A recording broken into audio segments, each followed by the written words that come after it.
Hi guys, welcome back to my channel. My name is Afi and I'm back again with another video. This video is going to be another one about my Bible plan. I feel like I have as I go through the Bible plan, there's so much that I want to share just because I love sharing stuff. So this is going to be on day 68 of it. And the topic is about what is in your heart. I mentioned this in another video that's come out, and I'm gonna link up here that video. I can't remember which one, but I'm gonna link it up here. But I mentioned that there's so many things that go into it, and what is truly in your heart. And so I think this is like a really nice video to do, and so I hope you enjoy it. Give it a thumbs up if you end up enjoying it. First of all, give it a thumbs up if you really like the way I look. If you want to see how I created this look, by the way, I've done an entire video, not necessarily being these are the products that I'm using or blah blah blah. It's more just like watch me do my makeup as I talk about a bunch of stuff. So check out that video to see how I created this look, plus the hair and everything. I actually did the hair on camera. I'm so surprised. I'm very shocked by myself, but we grow. We are growing. That is the point. We are growing. So in this topic of what's in your heart, it begins by basically the way the Bible plan goes is there's this section where it's sort of like a story about something in the world, and then it goes into the different parts where it's there's an Old Testament, there's a message inspired by the Old Testament, a message inspired by a message inspired by Psalms or Proverbs, and then a message inspired by the New Testament, so one of the Gospels, and then a message inspired by an Old Testament story. So currently I'm doing Leviticus, so that's what's going to be in this whatever. Okay, so the first thing that starts is sort of a short story about this guy called, I'm gonna put his name here because I cannot pronounce it and I'm not gonna kill myself like that.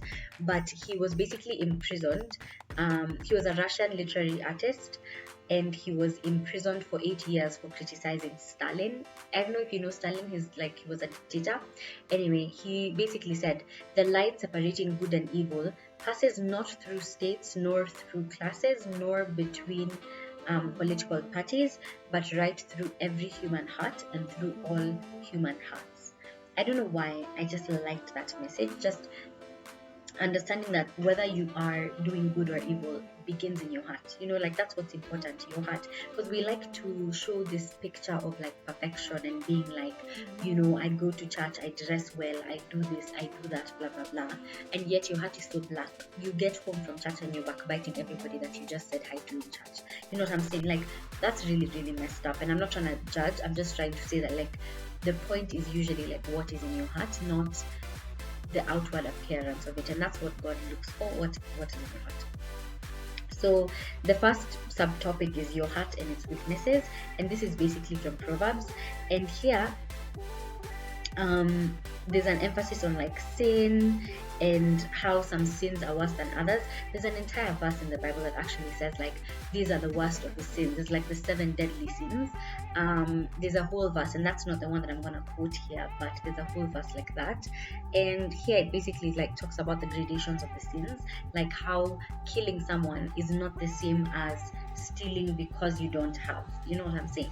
Those two sins are very different. And I don't say that there's gradations in order for me to be I'm perfect, I'm better than you because I haven't killed someone, or because I haven't done this or that or blah blah blah. I say that because it's a fact. There are some sins that are just,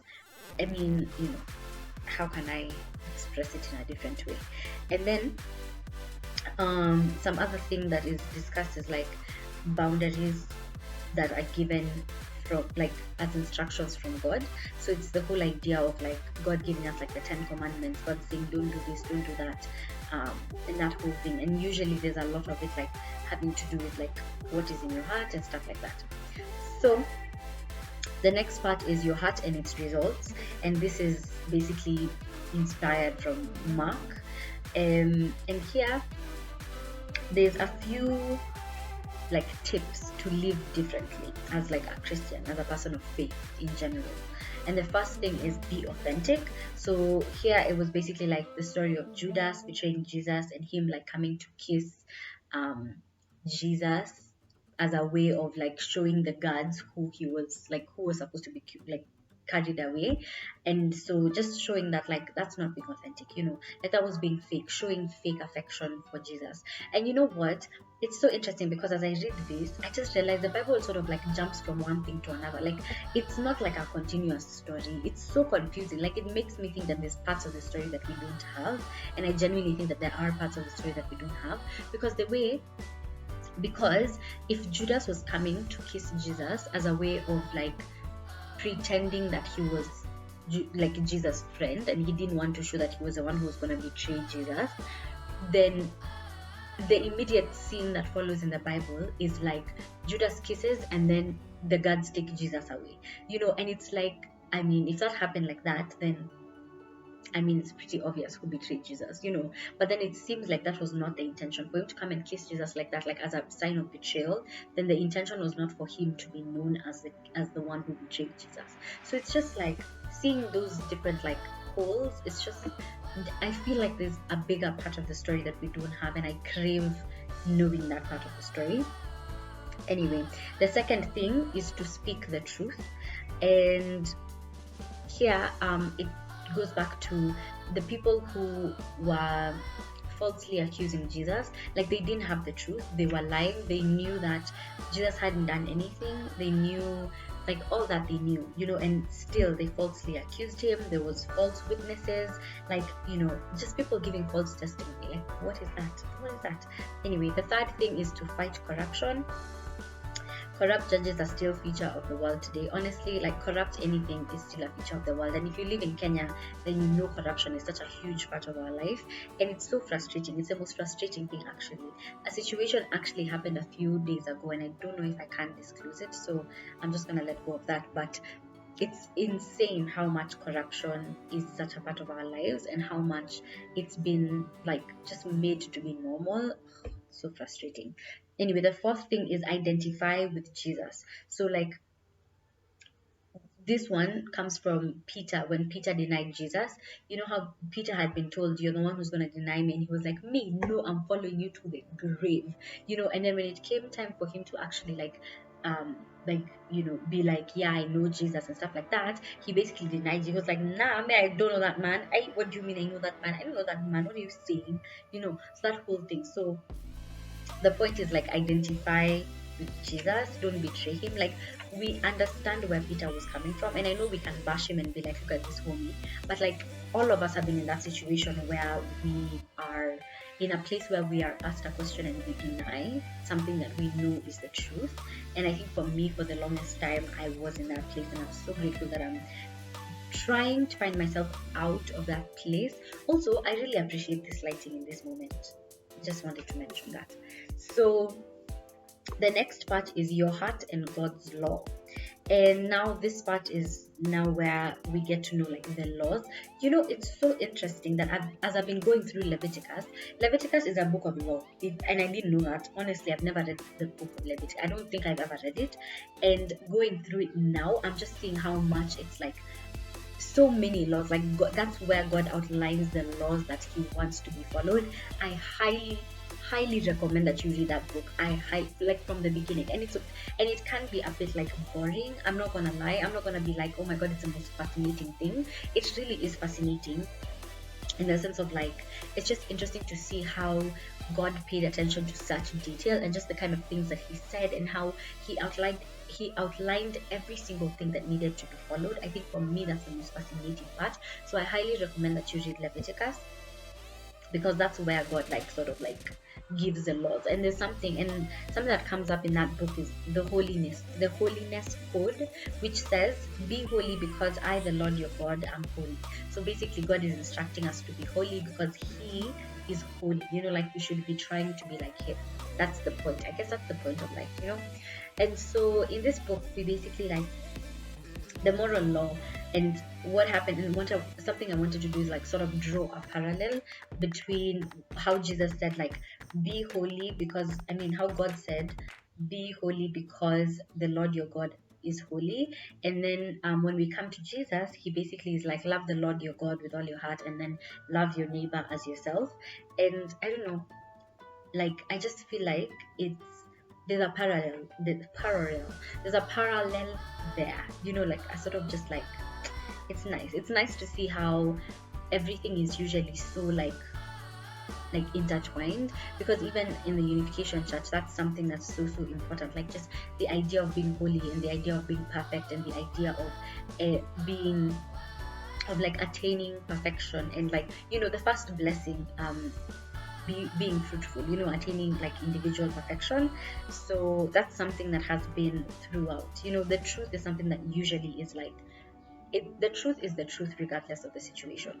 So what it means to be holy is described by law, and as I said, you need to go through Leviticus because it really does describe what it means to be holy, or rather what it meant to be holy in that time. But like, I think what happened in the Bible then is still true now, because we seem to think that like we live in this world that is so like we like to say the modern world, right? And we like to be like, like modern laws apply in the modern world. But if you think about it, if this is something that God thought was important to be mentioned then clearly it is important to be followed now. You know what I'm saying? Anyway, some of the things that I wanted to like throw in is something is said, do not hold back the wages of a hired worker overnight. And this speaks to delaying of payments and procrastination as well, because it's like we like to keep things for the next day. Let me just do this for the next day. And if you think about like the idea of delaying payment, it's like someone comes, they work for you, they do everything they need to do, and then you want to pay them in 3 months. Like it's, moral code, my G, moral code. And something that I wanted to throw in here about procrastination is I saw a quote, and I hope I'm going to remember to put it over here. But like, it basically was talking about how like procrastination is you basically saying that you think that you are privileged enough to have a second chance to do the exact same thing that you have an opportunity to do now. And I was like, I'm going to look for it and I'm going to put it over here. But if I don't find it, I'm so sorry.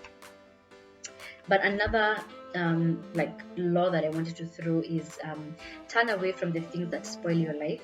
That's something that God says, like, some things that spoil your life are gossip. Oh my God. And the idea of gossip, I have an entire video I did about gossip over here.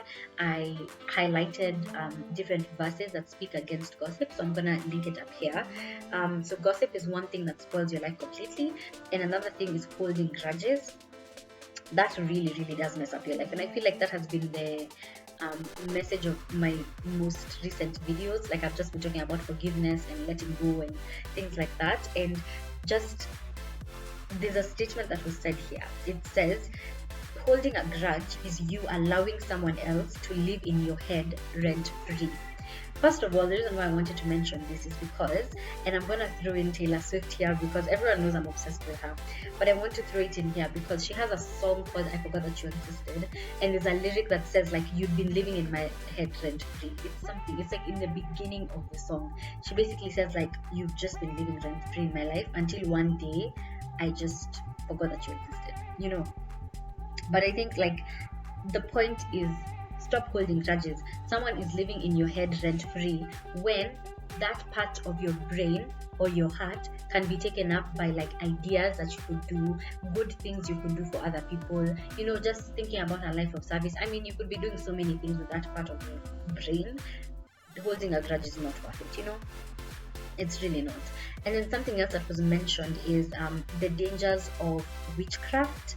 And I also saw that, like, there's an instruction to not follow horoscopes and things like that. And I guess I'm still learning just like this entire concept. And it's interesting because I don't follow horoscopes like Bible. Like, I wouldn't say that like I'm the kind of person who's like in touch with horoscopes like that, but I am interested in my personal zodiac sign. I like to check out some people's zodiac signs and stuff like that. But like, after I read this verse, I was just like, what? And I'm gonna look for the exact verse and I'll put it over here. But what it says here is like, avoid reading horoscopes, consulting psychics, fortune telling, palm reading, tarot cards, and every other kind of occult activity. If you have meddled in any of these things, you can be forgiven. Repent and get rid of the things associated with that activity, such as books, charms, DVDs, and magazines. And I mean, definitely this person, I mean, definitely in this moment, there was no internet, so they can't mention like websites that you've been checking and all that stuff. But yeah, I mean, I'm still learning about it, so and I had planned to do an entire video of like Aquarius characteristics and stuff like that, but that might have to just be on hold because of this. Clearly it's all like working, like we're all learning, and I like that. So something that I want to mention is, law brings sin to light and leads to repentance and reliance on the grace of God. And the reason why I think that's important is because for so long people think that like when you're given a law, it's usually as a way to like hold you back, it's as a way to like I don't know, like sort of like constrict you. And even as I was growing up, oh my god, if you are a unificationist watching this video, you know that there are an insurmountable amount of things you cannot do, and in the moment when everybody is doing them, you're like, excuse me, why can't I just do that? You know what I'm saying? Like, as in, it's not that big of a deal, everyone is doing it anyway. But something that I've had to sort of make do with in the past year is just remembering that like the reason why we get these laws and the reason why we have all these instructions is usually as a form of protection. And I want to do an entire video of like boundaries as a form of protection from God, but I think that's something I had to learn. And this statement that says law brings sin to light, because then you know that like if you've been given an instruction not to kill, then the law says don't kill. And so if you do kill, then it's been brought to the light. You know what I'm saying? And then it leads to repentance, because then you're given an opportunity to be like, I'm sorry that I did it, to completely just like like be apologetic about the fact that like you committed this sin, whether or not you did it knowingly, and then it also brings in a reliance on the grace of God, because then you believe that God is going to forgive you. And I'm going to do an entire video on forgiveness as well, but it's just that reliance on like God giving you grace. I think for me personally, I felt so much grace from God in the past year that I do not feel that I cannot give someone else grace. Honestly, once you have received grace and you feel like you have received grace, and you just like, because at the end of the day it goes down to believing. Because I think as human beings sometimes we want like concrete things, like show me that you have been forgiven, show me where is the proof, and sometimes it's all happening in your heart. That's the thing. I mean, that's the thing about faith, and I wish I had like a more concrete answer. But the thing about faith is that like you have to believe. Like it's usually just about like what's in your heart, how you feel, and things like that. Like there's nothing else that I can explain to you that's gonna make it 100% clear. Like there's nothing that I can say that's gonna be like, this is it. And I think there's some things that are, but a lot of things like you can't. I just, I don't know what else to say. Anyway, I wanted to end this video by, also the laws that I've been pulling out came from Leviticus 19. And something that I want to throw in here, and I want to start putting like Bible verses at the end of the videos. And the one that this is not necessarily a Bible verse, this is just something that I want you to look at. Leviticus chapter 20 verse 10 to 21 focuses on sexual morality. And the reason why I wanted to put this here is because I think the topic of sexual morality is something that is just an ongoing issue. It's an ongoing issue. Currently, it was an issue then, it is an issue now, will probably be an issue in the future. Like, it's just one of those things that is like intense, and so I would highly recommend that you read Leviticus chapter 20 verse 10 to 21 on sexual morality, just in case you're wondering what like God's stance is on this entire topic. And it deals with a bunch of things. It's not only like, it deals with like incest, just all that stuff. Honestly, it deals with incest, bestiality, I can't remember the rest, but I highly recommend that you read that and you reflect on it, because I think it's something that is so important. I think sexual morality is something that we feel as if is not a big deal, but it really, really genuinely is, because a lot of the things that are happening right now in the world are as a result of sexual immorality.